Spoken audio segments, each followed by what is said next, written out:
آپ نے دیکھا ہوگا کہ بقرعید کے موقع پر دنیا بھر میں مسلمان قربانی کرتے ہیں اور آپ سوچتے ہوں گے کہ ایسا کیوں کیا جاتا ہے۔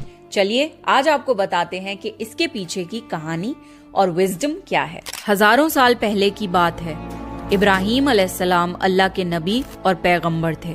ایک دن جب ابراہیم علیہ السلام سو رہے تھے تو انہوں نے ایک خواب دیکھا جس میں اللہ نے ابراہیم علیہ السلام سے فرمایا کہ ابراہیم، آپ کے نزدیک جو سب سے پیاری اور محبوب چیز ہو آپ اسے اللہ کی راہ میں قربان کر دیجئے۔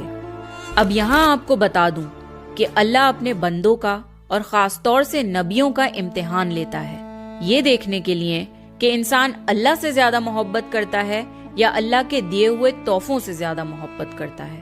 نبی اور پیغمبر کے خواب سچے ہوتے تھے، وہ جو بھی خواب میں دیکھتے تھے وہ اللہ کا حکم ہوتا تھا۔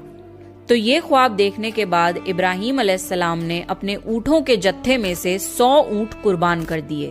آج کے زمانے میں یہ 100 قیمتی گاڑیاں سیکریفائز کرنے کے برابر ہے۔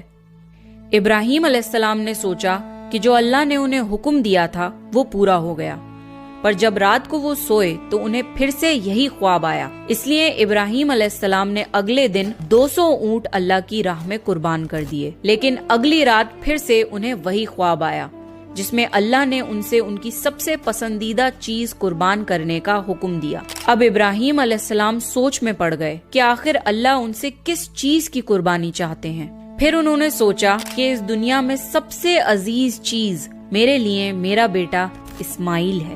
آپ کو بتا دوں کہ ابراہیم علیہ السلام کو پوری زندگی دعائیں مانگنے کے بعد 80 سال کی عمر میں اولاد ہوئی تھی، اور وہ تھے ان کے بیٹے اسماعیل جو انہیں بہت زیادہ عزیز اور محبوب تھے۔ اب ابراہیم علیہ السلام سمجھ چکے تھے کہ دراصل اللہ تعالیٰ نے ان سے ان کے بیٹے کی قربانی مانگی ہے۔ اللہ یہ دیکھنا چاہتا ہے کہ ابراہیم علیہ السلام اپنے بیٹے سے زیادہ محبت کرتے ہیں یا اللہ سے۔ ابراہیم علیہ السلام کے لیے یہ بہت بڑا امتحان تھا۔ اگلے دن ابراہیم علیہ السلام اٹھے اور اپنی بیوی ہاجرہ کو کہا کہ ہمارے بیٹے اسماعیل کو نہلا کر اچھی طرح تیار کر دیجئے۔ ابراہیم علیہ السلام کی بیوی ہاجرہ نے اپنے بیٹے کو بہت اچھے سے نہلا کر خوشبو لگا کر تیار کر دیا، اور ابراہیم علیہ السلام اپنے بیٹے کو لے کر ایک پہاڑ کی طرف روانہ ہو گئے۔ ابراہیم علیہ السلام یہ تکلیف بھرا فیصلہ کر چکے تھے کہ وہ اپنے بیٹے کی قربانی دیں گے، پر شیطان کو کیسے منظور ہوتا کہ کوئی اللہ کی اطاعت کرے؟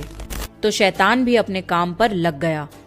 وہ سیدھا ابراہیم علیہ السلام کی بیوی حضرت ہاجرہ کے پاس ایک بزرگ کی شکل میں گیا اور ان سے کہا کہ ابراہیم تمہارے بیٹے کو کسی دعوت پہ نہیں بلکہ اسے قربان کرنے کے لیے لے کے گئے ہیں۔ یہ سن کر حضرت ہاجرہ بہت حیران ہوئی، پر وہ سمجھ گئیں کہ یہ ضرور اللہ کا حکم ہوگا۔ تو انہوں نے شیطان سے کہا کہ اگر اللہ نے ابراہیم کو ایسا کرنے کا حکم دیا ہے تو یہ ہماری خوش قسمتی ہے۔ یہ تو میرا ایک بیٹا ہے، اگر میرے اسماعیل جیسے 1000 بیٹے بھی ہوتے تو میں خوشی خوشی انہیں اللہ کی راہ میں قربان کر دیتی۔